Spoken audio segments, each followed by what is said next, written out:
Alright, in this video I'm going to talk about families and a little bit what they are and how to get them into your project.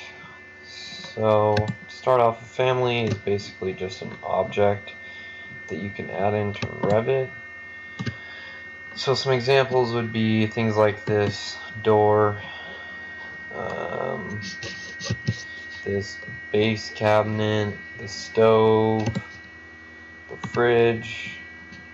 Even these doors are considered to be families. Windows, garage doors, just kind of the components of the model. So for today, I guess just to do something random, I guess I could add a car in the garage. So in order to do that, you either have to model your component in a separate family file, or you can go online and find a separate family file and download it. For the sake of this video, we'll just find one. Modeling is kind of a beast of its own that we won't get into right now. So to do that, I'm just going to come on the internet, and I use this website called Revit City quite a bit. There's other ones. To be honest, there's probably better ones, but this one works okay. So I'm just going to look up vehicle and see what it brings up. So as you can see, got an Audi A3. Now I'm probably going to pass on that. Cool, it can even have a toaster. Somebody model a toaster. I don't want a toaster in my model, so I'm going to keep looking. See, there's other things as well that are pretty cool, like this car lift, vehicle charger for electric cars. Let's see. So as you can see, this website's got quite a bit of stuff. I mean, there's more vehicles than just this. This is just what it's pulling up now. And really, for like creating contract documents, there's no need to have cars in a house or anything like that, but when you're rendering, having something like this parked in the driveway or parked on the street, that would be something that would make the model look a little bit more realistic. So I just need to pick one. We'll just download this Rolls Royce. So as you can see, it brings up the download file. It's a Revit file. There's two ways to, I guess, load this file into the project. And the first way is the easiest way is what I'll show you first, and then I'll show you the more difficult way. Sometimes you can't avoid the more difficult way, but at the end of the day, it's really not that hard. Alright, so this is downloaded. So I'll open the file. It gives me this prompt to upgrade to the newest version of Revit. If I had 2012 version of Revit, it would have just pulled it in, but I have 2020, so I need to upgrade the model. And now it is going to take some time. It's going to update it. And so here it is. And this is the actual family file. So we're no longer in the project. We're in the family file here. And this is set up a little bit different. It's not necessarily made to create plans out of. I guess you could if you wanted, but it's more focused on the actual object. But I'll just come to the 3D view. And you can see that this person's modeled this car.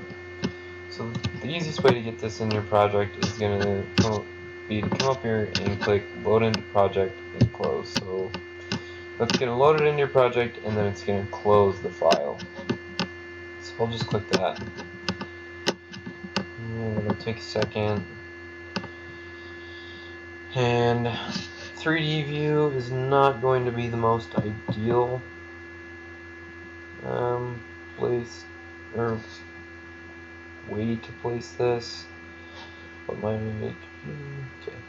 So I'm going to come over here to my first floor,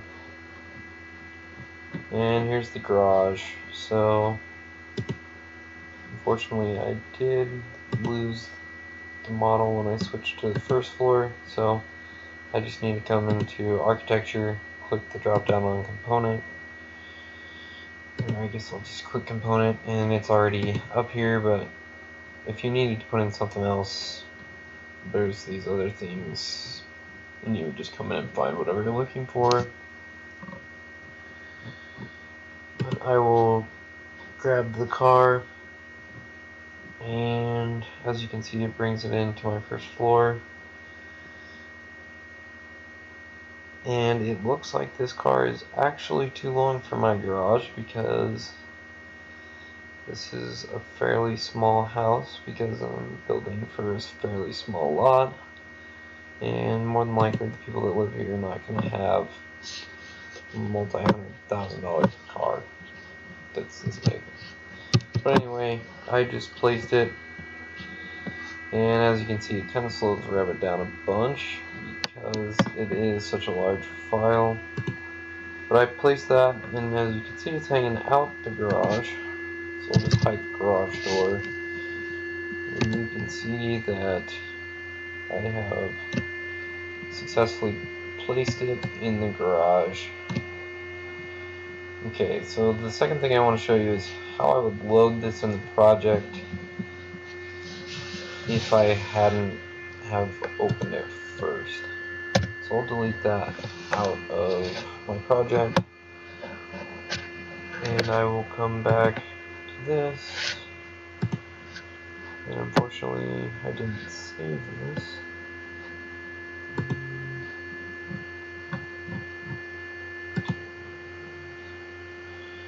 Okay, I can do this off of this. So the second way would be to come to Insert, Load Family,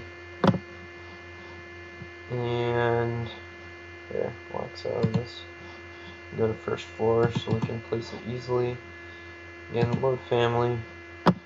I'm going to come to Desktop, and you're basically just going to navigate to wherever your downloads are or wherever you saved the file. So I'm going to click on this, open it, and it's upgrading the model.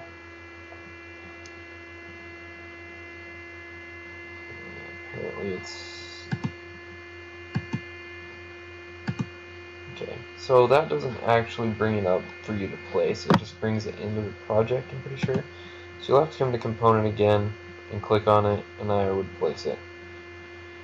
Or actually, it does bring it up.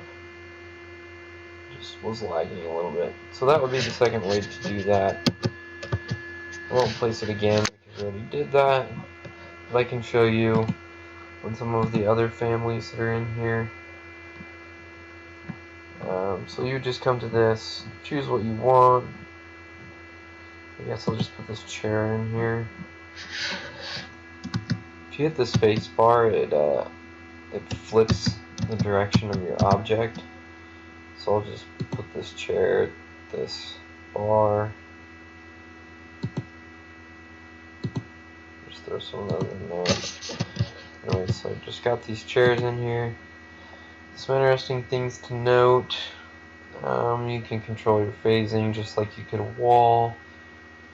You can also control which level it's constrained to. I'm just going to leave it at the first floor, but as you can see, you could change that if you needed to. So yeah, that's kind of the basics on loading families into the project and placing them. I'll show you what the chairs look like in the model now. As you can see, I've got them lined up at the counter. So anyway, that's just a way to add more detail to your projects, and there's tons of objects that you can bring in here. One thing you do want to be careful about is not overloading your project with families, because if you do that, it will make it run extremely slow. So try and limit the families to what you actually need, and it can also be beneficial to actually separate a file at some point.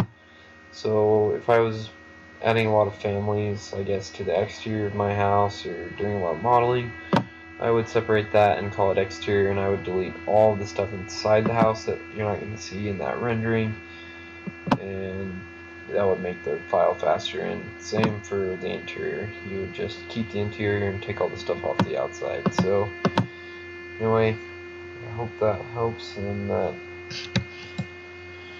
you guys have a good old time with families.